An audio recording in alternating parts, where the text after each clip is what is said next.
EFL Championship can be cutthroat, folks, as of course Barnsley are now looking for a new manager. Who's going to take over the reins? We'll take a little look next.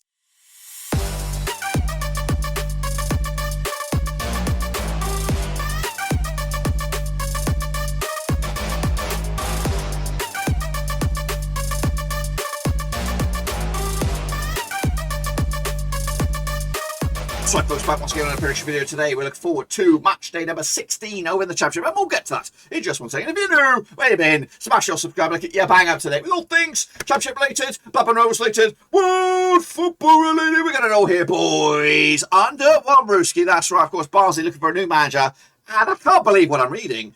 Chris Wilder is 100% favourite, 4-1 odds to become the latest manager of bloody Barnsley. Of course, he's been linked with Premier League teams, he's been linked with high-flying, of course, Championship clubs, but Barnsley could be looking to swoop in and take him over and become the new manager. We'll talk about that in a minute, of course. Big shout out to my VIPs, of course, they are the Patreons. Big shout out to you guys, thank you for your support. If you're new, where you been, smash your subscribe. So anyway, let's get into the matches then, shall we? And of course, we'll talk about Barnsley as and way, all the way through this. Of course, recapping the games, of course, before this midweek action, of course, in a double match week again over the Championship, big double match week if you are a Rovers fan, just like me. Of course, I'll recap the results then. Bristol City picked up a win, 2-1 win over Barnsley, which of course cost Marcus Schopp the job. Other men linked with the job, Mick McCarthy with a quick turnaround, 6-1 to be the next manager. Of course, Alex Neil, 8-1 as well. Gareth Ainsworth, 8-1 over in Wickham. Joseph Lauman, he's a foreigner. They've been hiring foreigners in the past 3 or 4 managers. He could be in. Neil Lennon, 10-1. Stevie Bruce, 12-1. Ryan Lowe doing a fantastic job at Plymouth. Surely you wouldn't want to swap that right now. Woodgate, Appleton, Dave Chandler, Derek McGuinness, Pulis, Neil Harris, Flynn. Nuno's even in there. Bloody 60-1. Goodness gracious me. Anyway, of course, what do you think? Let me know who you will think will be the next Barnsley manager. Will it be absolutely batshit crazy Chris Wilder? If they do that, that'd be absolutely unthinkable. Anyway, Derby against Rovers. They got embarrassed by, of course, the Chilean wonder, big bad boy Brereton Diaz with a daily double. 2-1 win for Rovers in the end. Fulham picked up a 3-1 over West Brom. Big win for them as well, moving the chains. Of course, Fulham up to second, West Brom down to third. Middlesbrough lost to Birmingham. 2-0 loss there. Of course, Reading picked up a loss as well against Bournemouth, who, of course, yet to taste defeat. 5 points clear of the nearest and dearest. That, of course, will be Fulham. Huddersfield 1-0 winners over Millwall, of course, big win for them to remain in the top 6. Hull City, of course, lost to Coventry, of course, remain in the top 6 as well. Preston picked up a 2-0 win over Luton to, of course, knock them out of the top 6 in a very, very tight Championship table. Preston got held, sorry, QPR got held with Forest 1-1. Sheffield United, again, goodness gracious me, what's gone wrong with them? What's gone right with them? A 1-0 loss to Blackpool at home. Stoke City, 3-3 draw as well. Despite leading 3-0 on that one, Cardiff fought back to a 3-3 draw. I got Swansea picked up a 3-0 win over Peterborough. I did pretty shitty, I think. Maybe, hopefully some of you guys did shit, because I did 1. I got 1, 2, 3. I got 3 there. Absolutely miserable. This is the table as it stands, of course, over the Championship. Of course, like I said, Bournemouth lead the charge. Fulham was second, West Brom third, Coventry fourth, Huddersfield fifth, and Blackpool sixth. Rovers on the break, though, in 7th. As, of course, Derby, Barnsley, and Hull City, they're going down as it stands. Of course, from Barnsley, from, of course, relegation contenders to playoff contenders, now back to relegation contenders. There's a bit of a whirlwind. Take a look at the grand scheme. I think 3 gets you absolutely shit show. I'm down there with Saltsy and co. But of course, Vitzon kicks ass with 9. Look at that, flexing his muscles, showing off. Of course, number 1. Of course, Kevin, Max Miggins, Lego Lads, good. And Deep at the Great make up the power 3 there. Of course, and then the chasing pack. That's, of course, for this week and this week alone. What about the grand scheme? I think this is, of course, the leaderboard. And it does show Creamy Jordan leading the charge alongside Max Sangardi with 83 points on the board. Shane O'Donnell and Alex Weller are in bronze. That's right. That's, of course, for this week. Of course, we are entering, or we have entered the new month of November. Movember, whatever.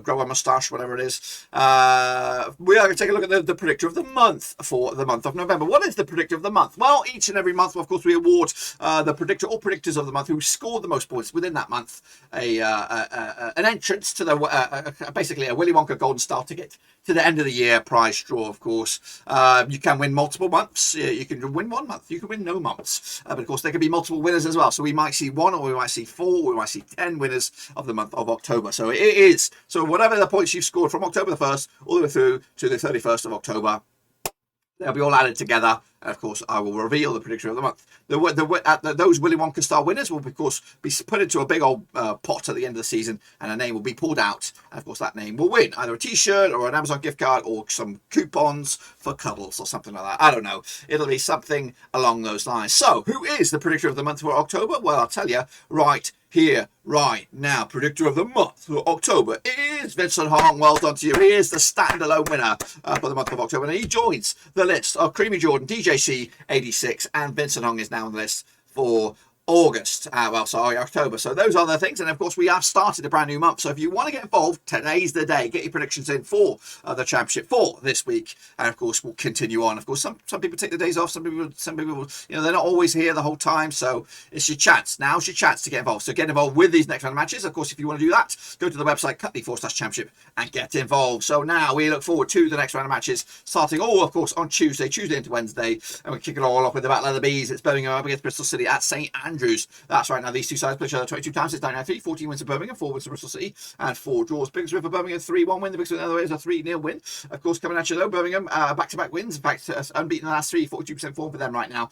So Bristol City just 1 win and 4 for them, 33% form, and a bit of a wobble, of course. Birmingham did lose to Bristol City last time around. In fact, the home side hasn't won this game in a long time. The last time the home side won was back at 3-1 win for Bristol City at Thrashton Gate in 2018. Of course, last time that Birmingham won, also same season, I think. That was back in August 2017. It was a 2-1 win for Birmingham over Bristol City. Of course, coming at you though, of course, Birmingham picked up a winning over Middlesbrough. They also picked up a winning against Swansea. Bristol City coming to the back of that win over Barnsley. Of course, look at the odds on this one. We've got Birmingham 2019 on for the victory, 25 draw. Now 60-5 is your away win. That's Bristol City. 2-1 win though for me for the Brom. To take a third win on the spin. And of course, move the change. Next, of course, we have high flying Coventry City up against Swansea. That's right. Played 8 times in 2008. No wins for Coventry, 4 wins for Swansea, and 4 draws. Of course, Coventry, they'll come to this just 1 defeat past 5 for them, 50% form. Meanwhile, Swansea come to this just 1 defeat past 5, also 58% form for them right now. Of course, coming at you last time around over at Coventry was a 1-1 draw. That was back in October 2020. Last time that Coventry picked up a win, they haven't won one, have they? Of course, Coventry coming to the back of that win over Hull, 1-0 winners for them. As for Swansea, they picked up a 3-0 win over Peterborough last time around. Look at the odds on this one. We have Swansea 23 to 12-5 for the away win. 12-5 is to draw. 23-20 is your Coventry on this. I've gone with Coventry on this one with the 1-0 win. Of course, might be a surprise, but I think they are starting to be the Barnsley of this season.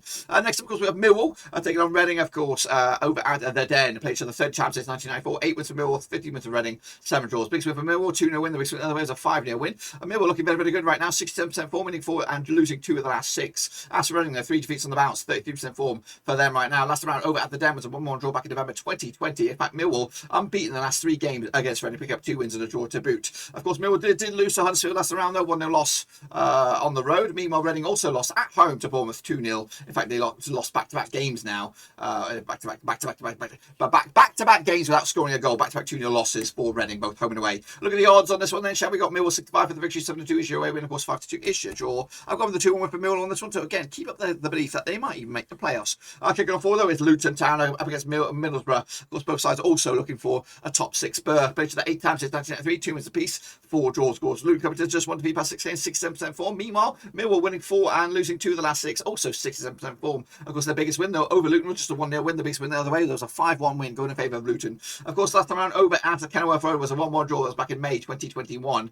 That 5-1 win for Luton over Middlesbrough was all the way back in 1994. So just because I was wondering, I'm sure you guys were wondering too. Of course, Luton did lose to Preston last round, 2-0 loss. Meanwhile, Borough also lost to Birmingham, 2-0 loss as well. As for the odds on this one, we have 13-10 for Luton, 11-5 is your away win, 23-10 is your draw. Back to 1-0 win for the hosts on this one. Luton with a W, Middlesbrough another defeat. Kicking off 4 there'll be Forest up against Sheffield United. Let's get into this one then, shall we? Take place on, of course, Tuesday as well. They played each other according to my eyes 29 times since 1997. 9 wins for Forest, 10 wins for Sheffield United, and 10 draws. Of course, Forest coming to this on the back of a draw with QPR. Of course, Sheffield United lose to Blackpool and a 1-0 loss. Of course, their biggest win though, Forest over Sheffield United, was a 3-0 win. The biggest win there was a 3-0 win as well. 75% form for Forest right now, just 1 defeat by 6 games, looking very good. Meanwhile, Sheffield United, of course, won 2 and lost 2 of the last 4, 33% form. Of course, last round over at the City Ground, of course, was a 1-0 win for Forest. That was back in November 2018. The home side hasn't won this game since Sheffield United beat Forest back in 2008. Goodness gracious me, in the Championship as well. Of course, coming at you, the odds on this one, Sheffield United coming at you 75 for the victory, 90-10 is your host, of course 25 is your draw. Forest will get the draw out of this one, 2-2 again, back-to-back draws for them. And of course, Sheffield United yet to really kick it a gear. Meanwhile, Peterborough up against, of course, Huddersfield Town, also taking place on Tuesday night. That's right, played 11 times since 2003, 5 wins for Peterborough, 4 wins for Huddersfield, and 2 draws. Biggest for the Posh, 4-0 win, the biggest win the other way was a 3-2 win. Of course, Peterborough winning 2 and losing 1 of the last 3 games, 42% form. Meanwhile, Huddersfield just 1 defeat by 6, 67% form for them right now. Of course, last time around over at Peterborough was a 3-1 win for the Posh. That was back in October 2012. That was in the Championship. Of course, Peterborough did lose to Swansea last time around. Huddersfield picked up a 1-0 win over Borough. Of course, heading to the odds, 11-5 is your Peterborough, 13-10 is your away win, 23-10 is your draw. 2-0 win for Huddersfield on this one. Posh will have a first defeat in 3. Into Wednesday's games now. We go Bournemouth up against Preston. Let's get into this one now. Over at the Vitality, played 8 times 2011. 3 wins for Posh. So 3 for Bournemouth, 3 for Preston, and 2 draws. Big spin for Bournemouth, 3-1 win. The big spin was a 2-0 win. 5 wins on the spin for Bournemouth right now. 92% form for them right now, but they're also unbeaten all season so far. Preston, though, coming into this, 2 wins and 2 defeats past 4 games. 42% form. Last time around, over at the Vitality was a 3-2 win for Preston. In fact, the home side hasn't won this game since Preston beat Bournemouth 2-0 back in 2013. In fact, the last time that Bournemouth beat Preston at home was in League One back in 2012. Goodness gracious me. As for Bournemouth, they come into the back of a 2-0 win over Reading. In fact, 1, 2, 3, 4 clean sheets on about 5 clean sheets in about 6 games for Bournemouth, looking very, very good. Meanwhile, Preston come to the back of that 2-0 loss, 2-0 win over Luton. Of course, look at the odds, 20-11 on is your Bournemouth. They are red hot favourites. 3-1 is your draw. 11-2 is your away win. That's Preston on this. 3-0 win though, Bournemouth. Another clean sheet, and of course, keeping on. Next up, of course, I have Rovers taking on Fulham, of course, at Ewood Park. Of course, played each other 34 times, did 999. Of course, 15 wins for Rovers, 12 wins for Fulham, and 7 draws. Of course, Rovers just 1 defeat past 4 games, looking very, very good right now. 42% form up against though 83% form. That is Fulham, of course. 5 wins in the past 6 games. Their biggest win, though, Fulham over Rovers, 3-0 win. The biggest win, otherwise, is a 4-0 win. Of course, Rovers come to this on the back of that win over Derby. In fact, back-to-back wins for Rovers. Of course, Fulham coming up to this, scoring 7, 9, 9, 10, 11, 12, 13 goals in the last 4 games. Winning 4 in the bounce, of course. Looking very, very good right now. Of course, the last time on the page at Ewood Park was a 1-0 win for Fulham. That was back in February 2020. Rovers' last win over Fulham was a 3-0 win back in 2016. I like more of that right now. Of course, look at the odds on this one. We have Fulham coming at you 11-10 on for the win. They are your favourites. 3-1 is your hosts. 5-2 is your draw. So Rovers are, of course, unfancied. I've gone with a 2-2 draw. It'll be a shocker if we picked up a more than a point on this one, but I'm going to be bold and go with a point. Next, of course, we have Blackpool. They're going to be taking on, of course, Stoke. Of course, always the problem. Trying to get Stoke's bloody matches on this one. Anyway, these two sides, of course, played, according to my eyes, played each other around about. I pressed the wrong bloody button. A few times, I'm sure, over the course of time. Heading into this one, they have played each other 6 times in 2007, so just 1 win for Blackpool, 3 wins for Stoke, 2 draws. Big win for Blackpool, 1-0 win. The other way is a 5-4 win. Blackpool coming to 75% form, winning 4 of the past 5 games. As for Stoke, without a win in 5, you're going to me 4 defeats the past 5 games. Of course, they hit a bit of a wobbly patch. Of course, last time around, over at Blackpool was a 0-0 draw back in the Premier League back in April 2011. Of course, Blackpool did beat Sheffield United last time around. They've got 1, 2 back-to-back clean sheets as well. Stoke picking up a 3-3 draw over against Cardiff last time around. Got no real odds on this one, but I can tell you that Stoke are your favourites, despite Blackpool being on red hot form. Of course, I'm going to go with a win for Blackpool on this one, 2-1 win. Again, can they actually make it back-to-back promotions? We'll have to wait and see. Kicking off all, though, it'll be Cardiff. Still managerless Cardiff, of course, up against QPR. Played each other 27 times, 2002. 8 was a Cardiff, 14 was a QPR, 5 draws. Of course, Cardiff 8% form for them, haven't won in the last 9. Meanwhile, QPR come to this, of course, just 1 win in 5 for them, 40% form for them right now. Had a bit of a blip as well. Of course, last time around, over at Wales, of course, was a 1-0 win for QPRs back in January 2021. That's a win for Cardiff's last win over QPR was a 3-0 win at Wales back in October 2019. Of course, Cardiff did draw with Stoke, despite going 3-0 down. QPR also drawing with Nottingham Forest. And a bit of a shitty couple of days. Since QPR did beat Rovers, they lost to Peterborough, they lost to Sunderland in the Cup, and they also picked up a draw against Nottingham Forest. Look at the odds on this one. We have Cardiff 70-10 for the victory, 8-5 is your away win, 12-5 is your draw. I'm going to go with Cardiff on this one. 1-0 win. QPR's form is shit. Cardiff with that, of course, rebound will look very, very good and fancy the chances. Next, of course, we have Barnsley. Managerless Barnsley up against Derby County, of course, rooted to the foot of the table. Relegation 6 pointer, you would think. Played 31 times in 1993. Just 9 wins for Barnsley, 14 wins for Derby, 8 draws. Of course, Barnsley without a win in 13. Meanwhile, Derby without a win in 5. However, just lost once the past 5 games. Or last 6, in fact. 50% form. That one loss, of course, was against Blackburn Rovers. Of course, coming at you, the big win for Derby over Barnsley, 4-1 win. The big win the other way was a 2-0 win. Barnsley coming to this on, of course, last time around in Oakwell was a 0-0 draw back in March 2021. Of course, Barnsley did lose to Bristol City last time around. Of course, Derby lost to Rovers. Look at the odds: 65 is your host, 5-2 is your away win, 11-5 is your draw. Barnsley with a new manager or interim, whatever it is, 2-1 win for Barnsley on this. And then finally, we have West Brom up against Hull City, of course, taking place also on Wednesday. Played each other 17 times, 2006. 4 wins for Hull, 6 wins for 9 wins for West West Brom. And we've got 4 draws, of course. Big win for West Brom, 4-2 win. The big otherwise a 3-0 win. West Brom comes in winning 3, losing 3 of the last 6. Meanwhile, Hull just 1 win 6, 25% form for them right now. Last time round, over at the Hawthorns was a 4-2 win for West Brom. That was back in July 2020. They've won 1, 2, 3 on the bounce against Hull City, of course. Hull comes in the back of that loss against Coventry. Meanwhile, West Brom lost to Fulham last round. Look at the odds on this one. We have West Brom, of course, 5-2 on for the victory. 81 is your hosts. Oh, sorry, 81 is your visitors. 7-2 is your away winner. Yes, your draw on this. Bish, bash, bosh, 3-0 win. West Brom take the 3 points. Of course, move the chains. That's my picks. Make sure you get your own picks in using this link, EFL Championship. It is free to enter. A good bit of fun, good bit of banter. Can you top the charts heading into the first week of November? That is what I want to know. But until then, give us some love and smash your thumbs up, smash your subscribe, check it out on Twitter, Twitch, Facebook, and of course Patreon as well. Until then, though, I'll see you soon. Until then, folks, we are done.